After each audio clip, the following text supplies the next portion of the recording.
right, what is going on, everybody? It's me, Chandler with the Z, and I started doing something with my buddy Uncrowned Otaku.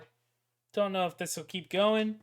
Uh, I think we're gonna start dueling top tens.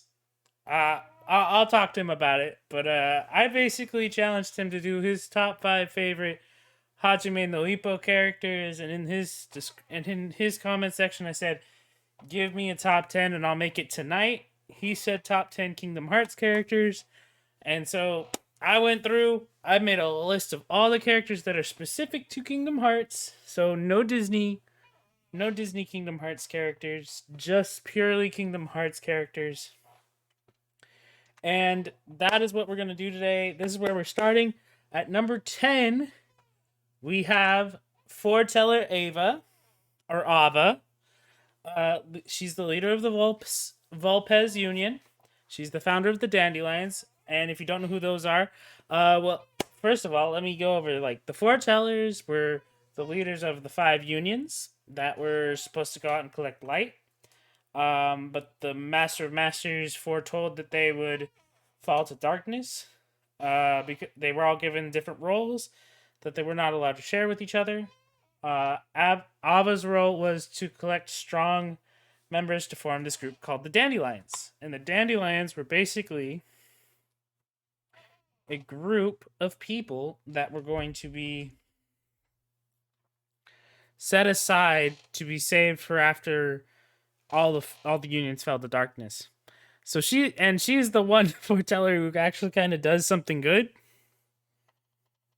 Yeah, all the other ones kind of just end up screwing everything up. Anyway, so that's number 10, Foreteller Ava.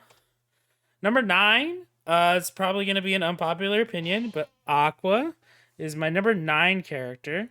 I believe she's the best of the Wayfinder trio. And she's the first of 2 people that we see achieve their mastery. We actually play as her when she's achieving mastery, same with the other.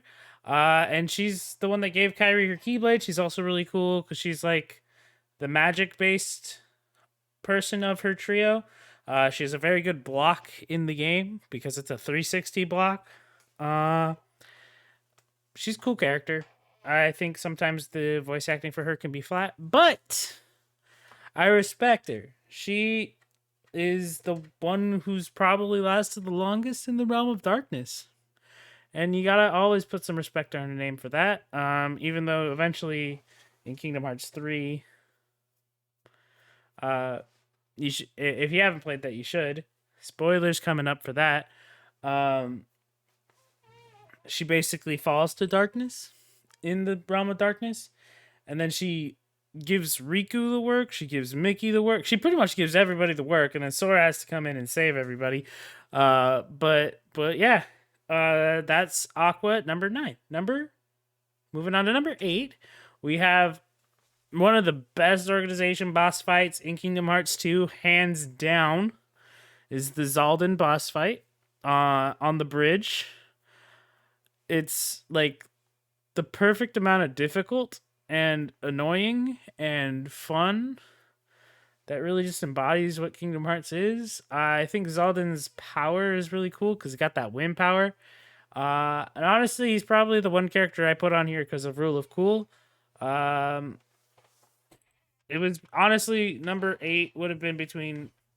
He kind of kicked off Zigbar for me. But Zaldin is my number 8. Yeah. I don't really have much to say about him. He was just a cool adversary for Beast in that world. And that's really the only time we got to see him. The really only time we got to kind of explore his character. Hope to see more of him. Number 7, and this is also probably going to be an unpopular opinion that'll get me some flack. I'm put Riku at number 7. He's the first rival of the Kingdom Hearts franchise. He's the other character that we see achieve their mastery during the events of the games. And he's the only character that I believe has overcome his inner darkness. By himself, anyways. Sort of overcome by himself. Yeah, he overcame it by himself. I'm just going to say he did. I mean, sure, losing to Sora probably helped in some of that, but he eventually had to find his own self. Anyway, number 7 is Riku. Number 6 is Namine. She's the master of memory. I believe she's one of the strongest characters that does not wield a keyblade. And she's the one character that I will clearly say that she does something more than her actual being. She actually has like an effect on the story. She is the reason why Sora is pretty much asleep at the beginning of Kingdom Hearts 2. So yeah, that's Namine at number 6. Number 5, and now we're getting into the top 5. These are hands down easiest 5 to pick, hardest to put in a specific order. Everything behind them was kind of difficult to pick, to figure out who was going to be in the top 10. But I knew who my top 5 were going in. At number 5, we have Luxord. Luxord is my favorite Organization 13 adversary. He's got, in my book, he's got the rule of cool.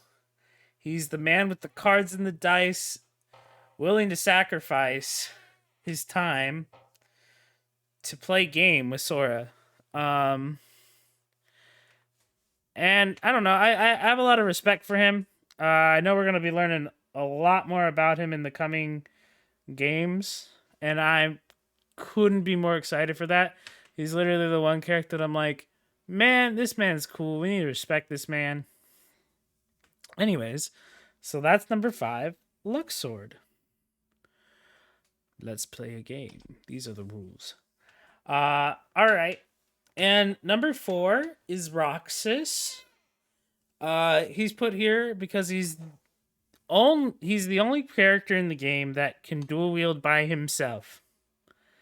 I know people will make the argument that it's a mechanic for Sora to be able to dual wield, but I don't think Sora would have been able to dual wield if Roxas was not a part of him at the time. He is the main boy of my favorite trio. If you see that little in the corner, you see the sea salt ice cream. Yes, the sea salt trio is my favorite trio. And he's the first nobody who's generated his own soul, his own heart. And so we got to put some respect on the boy for that, you know? Number 3, and this is also probably going to be a very unpopular opinion, but number 3 is Sora. Don't get me wrong, I love Sora. Sora is my boy. I will continue playing Sora till the day I die. He is the main character of the game. He is the lovable dummy. He is the character that I was so happy to see get into Smash Brothers. He is the king of crossovers, and he is the character who can break his own reality to save his friends. That's number 3, Sora. So at number 2, we have Theon, who is just, I can't really explain why she's one of my favorite. It's kind of hard for me to explain. I think it's because I had a connection with playing Days when I was younger. And I think I played Days more than I played Kingdom Hearts 2. Kingdom Hearts 2 was the better game, don't get me wrong. But 358/2 was the game that really like sealed my love for this franchise. Like, I loved playing Kingdom Hearts 2, and I gave it a lot of respect for what it was, and that it is probably the best game in the franchise. But 358/2 is what like grabbed my heart and my soul and just said, this is the game franchise that you will love till the day you die. And she is probably one of the main reasons why. Her whole story is tragic. If you haven't watched any gameplay of it, I highly suggest you do. Yeah, and what more can I say about her? She pulled the ultimate sacrifice, in my opinion.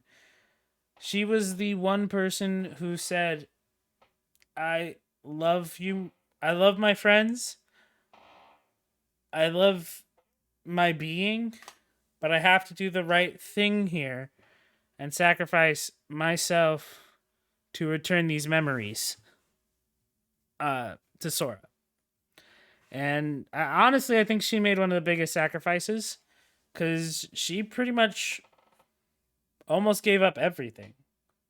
And to be honest, I still don't really understand how they were able to bring her back for Kingdom Hearts 3. I was happy they did because she is the organization rebel. Any organization you put her in, she's going to be rebelling against it, especially if it's for the right thing. If she's fighting darkness, then she's going to be there. She's going to be fighting.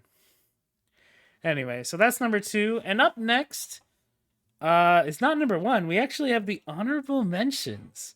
And the honorable mentions for me, just because I couldn't really put them on the list, I felt like they kind of deserved their own top 3.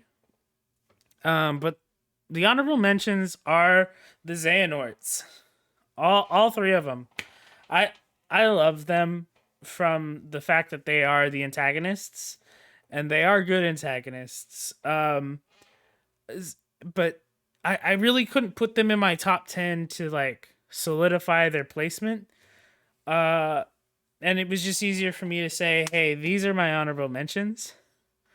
We got Xehanort right there at the bottom. Good old Baldy. We got the Seeker of Darkness, Ansem Seeker of Darkness. And we got the Mr. Mansex himself, Zemnis. But these 3 kind of defined... really, honestly, they really defined the game. It's really them that antagonize the characters pretty much the whole time. And Young Xehanort's not here because I honestly just don't like Young Xehanort in comparison to these 3. These 3 hold so much more weight to me. Whereas Young Xehanort is in Dream Drop Distance, and that's just like the first time we see him, and he's kind of just there to be a nuisance. But these 3 hold weight to me because they are the main antagonists of the 3 major titles. Anyways, without further ado, you saw the sea salt ice cream in the corner. Number 1 is Axel. He's the best boy in the games. He even knows it. He says it. He's got too many fans rooting for him. He's my favorite of the Sea Salt Trio. He gave up his non-existence to protect Sora. And there's something about his fiery passion. Like, he's not the strongest character in the franchise. I'll admit that. He's probably one of the biggest jobbers of the franchise. But he has such a passion to protect and help his friends that I just can't not love him. And yeah, so those are my top 10 characters in Kingdom Hearts. I'll always say that Lee/Axel is my favorite. He's been my favorite pretty much since I played Kingdom Hearts 2. And I've just only grown more attached to him. Well, thank you so much for joining me. Let me know what your top 10 or top 5 or top whatever characters. Let me know who your favorite characters are down below. And until next time, I don't know.